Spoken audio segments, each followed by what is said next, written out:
Hi, and welcome to the Nucleus Nell channel. In this episode, I'm gonna answer some of your questions that you have asked on Facebook. My inspiration sources and overcoming creative block and lack of ideas. Here's the thing, my inspirations for the stuff I do are all over the place. It's in different computer games, in different movies, comics, series, everywhere. And those are post-apocalyptic or not. See, as post-apocalyptic artists, we have the luxury that this genre allows for inspirations from almost anything else.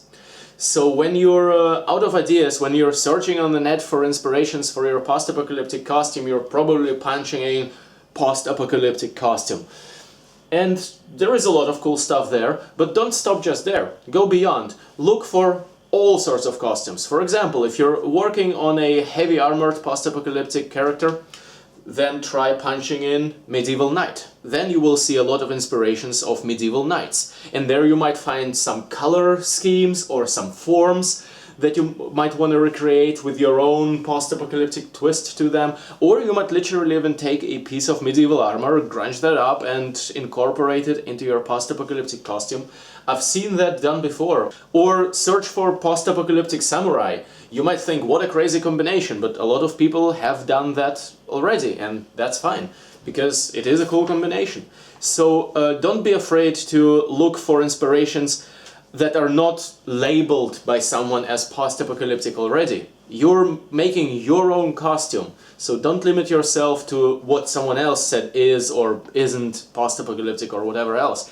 Just be free, experiment. How do you grunge up black stuff? You just take a color that your item doesn't have, so in this case you take white or something else that is bright.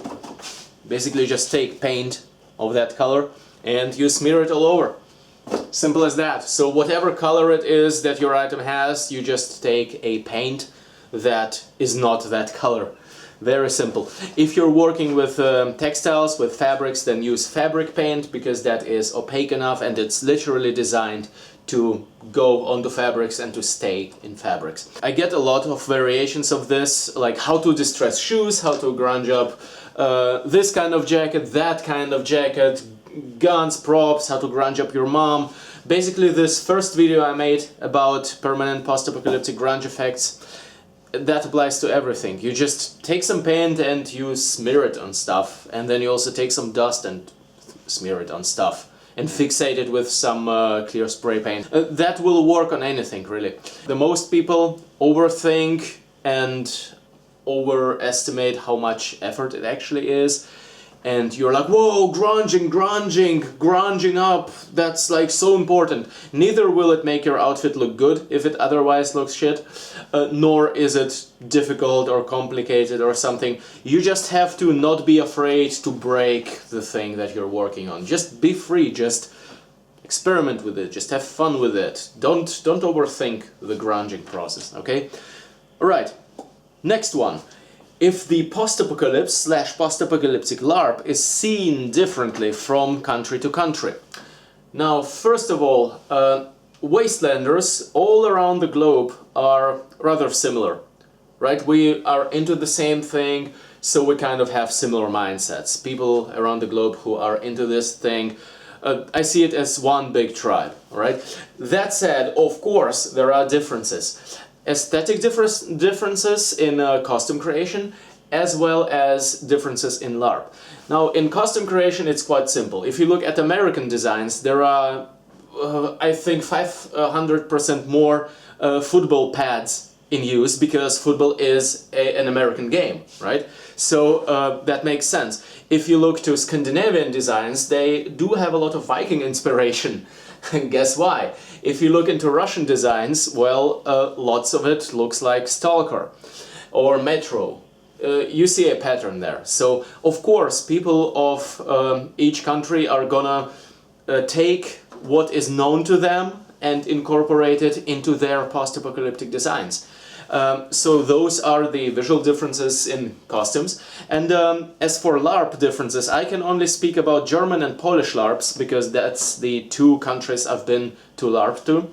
And to keep it short, Germans are perfectionistic and they are very rule heavy, but on the plus side, that means that the LARP experiences are very, very immersive. The costumes are supposed to be like super duper good, the character story is supposed to be super duper full and deep, the environment, your location you play on will usually be very well decorated, so Germans go out of their way to make everything perfect. It's just very, very immersive. On the minus side, it can become kind of stressful because some people are not very relaxed around LARP. Of course, it varies greatly from person to person, but if you take all the German LARPers, on average, taking themselves and the LARP way more serious than the Polish people. Polish people are, on the other hand, very relaxed compared to German LARPers. In Poland, it's less about the fully super duper immersive experience. You can get that, yes, but no one will be as strictly chasing that as the Germans are in Poland, right? It's more of a I cannot describe it better than saying it's way more relaxed. So if you're looking a super duper everything immersive experience, then the German LARP is way to go. If you're looking to hang out, have some fun LARP that is still great quality, and talk and drink beer and so on, and do not care about 1,000,000% immersiveness just that much, then Polish LARP might be your way to go.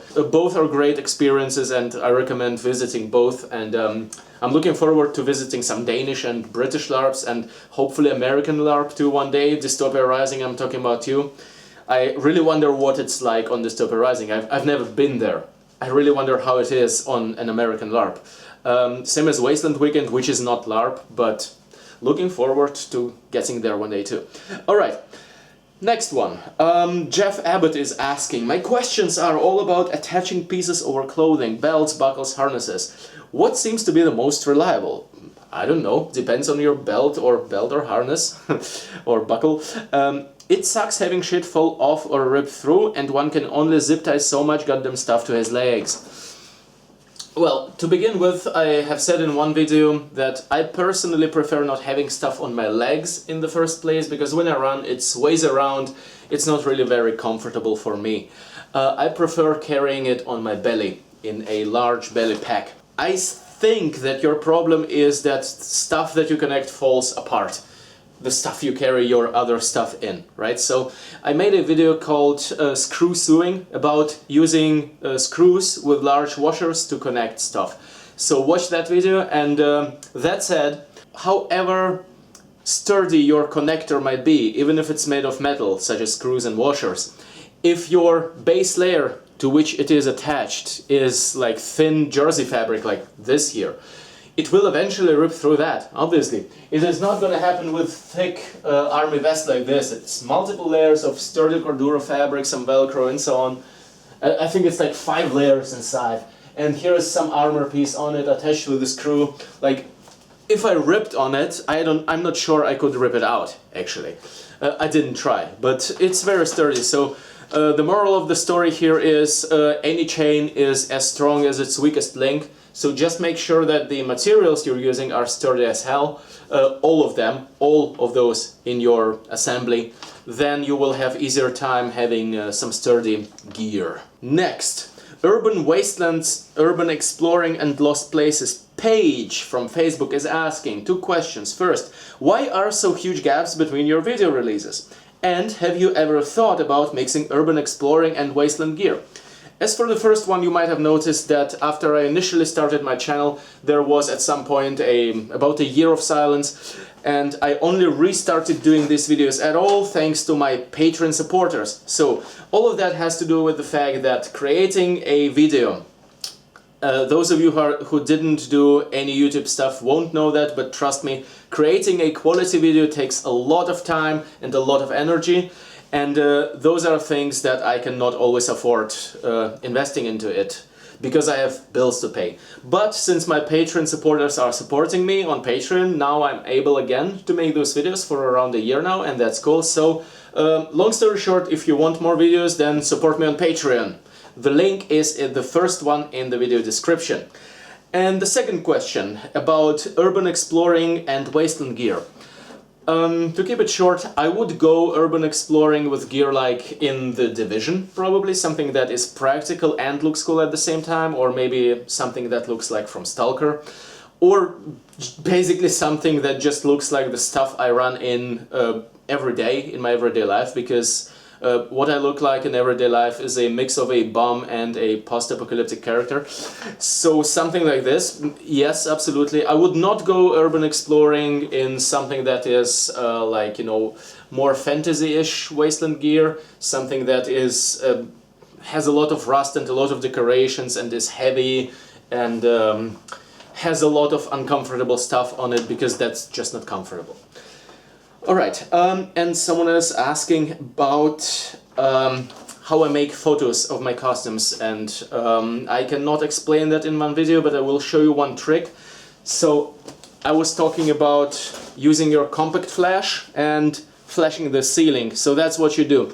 You use your compact flash to flash the ceiling, and what it does, it scatters the light all across the room, lighting up your model, your costume, and that's what I do for the most of the costumes. It's called bounced light, as in bounce off, because you're bouncing it off the ceiling. It creates a nice soft light effect. There are some more complicated lighting techniques, but for the most part I do just that, and it works very fast and just fine for this kind of stuff. And last but not least, Jazz Unicorn is writing, I've noticed that you use very limited color palettes in your work. Often only 3 colors, which I personally love, and is one of the key things in making your work really stand out. Do you do the same with materials? One of the core principles of any sort of visual design is less is more. So that's why I'm doing it with my costumes as well. And if I look at this, then yes, there is a limited amount of materials, there is a limited amount of colors, and sometimes there is like this one special color that then really stands out. And I recommend to anyone, really, especially to beginners, to use less stuff, less colors, less materials, but combine them in a more visually pleasing way. Don't go just overloading your costume. I see this actually a lot. Someone would put everything they have onto their costume and then go like, it still doesn't look good, I need to add more stuff. No, you need to remove some stuff and to arrange the stuff that remains then in such a way that it is a nice tuned visual composition. I mean, I wish I could describe it all in one video. I'm kind of trying in my video color contrast as well as rest areas and detail areas. So watch those videos if you're into this applied design theory kind of stuff. Also watch the Learn to Perceive video. So that's all about that. It's a very good point actually. Less is more. Alright, I hope that this video was useful to you, and if so, then like, comment, subscribe, share it with a friend. I mentioned the Patreon thing, the link is in the video description, and I will see you soon in the next episode.